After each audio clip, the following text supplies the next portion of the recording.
बंधुगण नमस्कार जय जगन्नाथ।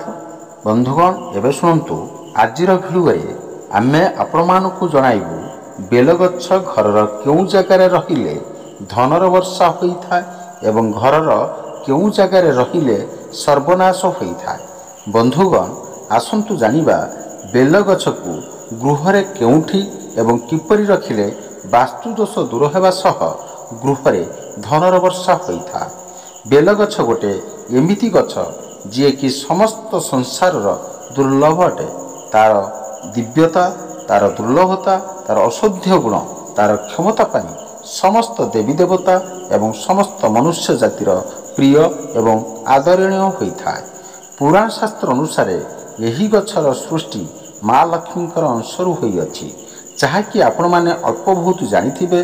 तेबे आसंतु यह जानिबा पूर्वरु किछ हितवाणी मन रखियो। ध्यान करने समय माला गड़ाइबा द्वारा मंगलकारी होइथाय एवं मन स्थिर होगा सहित समर्पण भाव जाग्रत होइथाय। तृतीय नेत्र थिबा देवादेवी को भक्ति एवं निष्ठार सहित पूजा अर्चना करने द्वारा अविलंबे समस्या समाधान हुए एवं समस्त मनस्कामना पूर्ण होइथाय। समस्त शुभ कार्य किंबा मांगलिक कार्य स्वस्तिक चिन्ह अंकन करने उचित। यह अत्यंत शुभ होगा सहित माता लक्ष्मीकर कृपा दृष्टि पड़ी था। महोदधी अथवा समुद्र रे स्नान करने द्वारा शुभ एवं मंगलकारी होगा सहित पापताप नष्ट होता। पानी रे केबे भी मलत्याग बा मूत्रत्याग करने उचित नुहे, यह अमंगलकारी होता एवं मृत्यु पर कुकुर जन्म प्राप्त होता है। मन रखंतु दर्शक बंधु, उत्तर दिग को केबे भी मुंड करी सोइबा उचित नुहे, यह अशुभ होता है एवं मस्तिष्कर शक्ति क्षण होता है। दिन रे केबे भी सोइबा उचित नुहे, यह अशुभ होगा सहित आयु क्षण होता है एवं पाचन शक्ति दुर्बल होता है। बंधु छिड़ा हुई केबे भी परिश्रा करिबा उचित नुहे, यह अमंगलकारी होता है एवं अंडकोश प्रभावित होता है। पिंधुथिबा गंजी किंबा गामुछा चिरी गले केबे भी सिलाई करी पिंधिबा उचित नुहे, यह अशुभ होता है एवं दारिद्रता वृद्धि होता है। बंधुगण ए पर्यंत आपण माने जदि वीडियो को लाइक करना प्लीज वीडियो को लाइक कर दिंतु एवं चैनल रे नुआ थिले चैनल को सब्सक्राइब कर दिंतु। प्रत्येक दिन प्राप्त भोजन करने पूर्व 7टी तुलसी पत्र खाइबा द्वारा मंगलकारी होता है एवं शरीरर क्लांति वृद्धि होगा सहित रोगमुक्त होता है। प्रत्येक दिन शଯ୍या त्याग करने परे गुरुजन एवं इष्टदेव को प्रणाम करने उचित। यह मंगलकारी होता है बंधुगण एवं बाधा विपत्ति रक्षा मिलता है। संध्या समय शोइबा पढ़िबा किंबा भोजन करने निषेध होता है एवं राति ओदा पादरे केबे भी शोइबा उचित नुहे, यह द्वारा धनहानि होता है।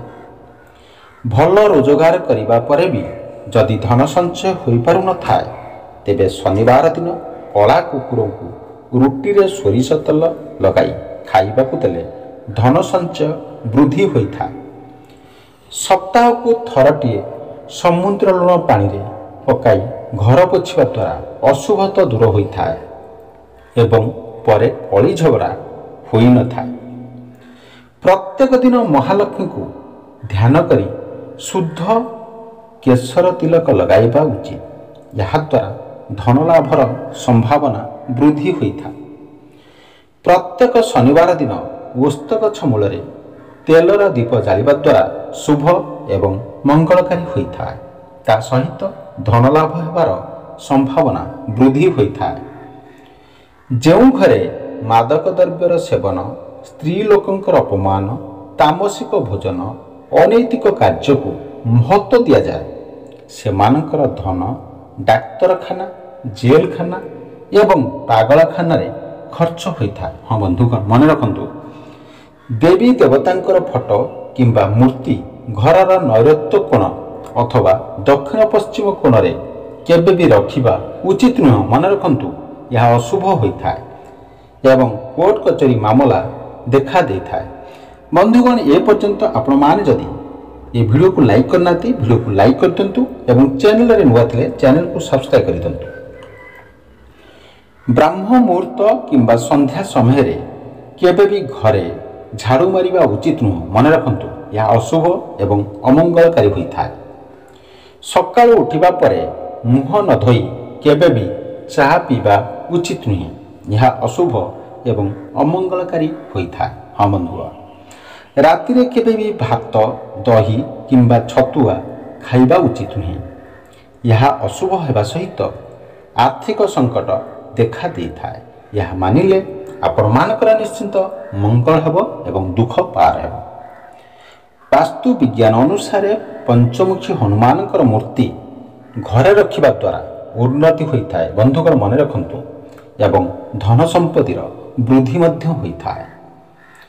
ଘରେ ଦୌଡ଼ୁଥିବା ଧଳା ଘୋଡ଼ାର ମୂର୍ତ୍ତି ଘରେ ରଖିବା ଦ୍ୱାରା ଶୁଭ ହୋଇଥାଏ ଏବଂ ସ୍ୱାମୀ ସ୍ତ୍ରୀ ମଧ୍ୟରେ ଉତ୍ତମ ସମ୍ପର୍କ ବୃଦ୍ଧି ହେବା ସହିତ ସୁଖ ସମୃଦ୍ଧି ପ୍ରାପ୍ତ ହୋଇଥାଏ। ହଁ ବନ୍ଧୁଗଣ, ନିଶ୍ଚିତ ରୂପରେ ଏହା ମାନିଲେ ଆପଣମାନଙ୍କର ମଙ୍ଗଳ ହେବ।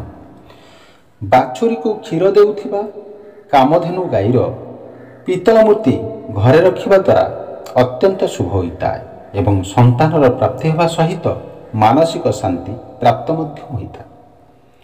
ଦୁଇଟି ହଂସର ମୂର୍ତ୍ତି ଘରେ ରଖିବା ଦ୍ୱାରା ଶୁଭ ହୋଇଥାଏ ଏବଂ ଦାମ୍ପତ୍ୟ ଜୀବନ ସୁଖମୟ ହେବା ସହିତ ଧନ ପ୍ରାପ୍ତିର ସମ୍ଭାବନା ବୃଦ୍ଧି ହୋଇଥାଏ। ଘରେ ହାତୀର ପିତ୍ତଳ ମୂର୍ତ୍ତି ରଖିବା ଦ୍ୱାରା ଶୁଭ ହୋଇଥାଏ ଏବଂ ସ୍ୱାମୀ ସ୍ତ୍ରୀଙ୍କର ମତଭେଦ ଦୂର ହେବା ସହିତ ଘରେ ସୁଖ ସମୃଦ୍ଧି ଏବଂ ଐଶ୍ୱର୍ଯ୍ୟ ବୃଦ୍ଧି ହୋଇଥାଏ। ହଁ ବନ୍ଧୁଗଣ, ମାଆମାନେ ଏହାକୁ ନିଶ୍ଚିନ୍ତ ରୂପରେ ମାନନ୍ତୁ, ଆପଣମାନଙ୍କର ମଙ୍ଗଳ ହେବ। ପିଲାଙ୍କ ପଢ଼ିବା ଘରେ ଶୁଆ ଚିତ୍ର ଲଗାଇବା ଦ୍ୱାରା ଶୁଭ ହୋଇଥାଏ ଏବଂ ଏକାଗ୍ରତା ବୃଦ୍ଧି ହେବା ସହିତ ପାଠ ପଢ଼ିବାରେ ପିଲାଙ୍କର ମନ ଲାଗିଥାଏ। ଶୋଇବା ଘରେ ହିମାଳୟର ଚିତ୍ର ଲଗାଇବା ଦ୍ୱାରା ଶୁଭ ହୋଇଥାଏ। ହଁ ବନ୍ଧୁଗଣ, ଏବଂ ମନରେ ଶାନ୍ତି ଅନୁଭୂତି ଆସିବା ସହିତ ପ୍ରସନ୍ନତା ପ୍ରାପ୍ତ ହୋଇଥାଏ। ଘରର ଡ୍ରଇଂ ରୁମ୍ରେ ଉତ୍ତର ପୂର୍ବ ଦିଗରେ ଆକ୍ୱାରିୟମ୍ ରଖିବା ଦ୍ୱାରା ଶୁଭ ହୋଇଥାଏ ଏବଂ ଘରେ ସୁଖ ସମୃଦ୍ଧି ବୃଦ୍ଧି ହୋଇଥାଏ। ଘରର ଡାଇନିଂ ଟେବୁଲ କେବେ ବି ମୁଖ୍ୟ ଦ୍ୱାର ସମ୍ମୁଖରେ ରଖିବା ଉଚିତ ନୁହେଁ କିମ୍ବା ମୁଖ୍ୟ ଦ୍ୱାରକୁ ଦେଖାଯିବା ଅନୁଚିତ ହୋଇଥାଏ। ଘରର ମୁଖ୍ୟ କୋଠରୀ ସମ୍ମୁଖ କାନ୍ଥରେ ଉଦୟ ହେଉଥିବା ସୂର୍ଯ୍ୟଙ୍କର ଚିତ୍ର ଲଗାଇବା ଉଚିତ।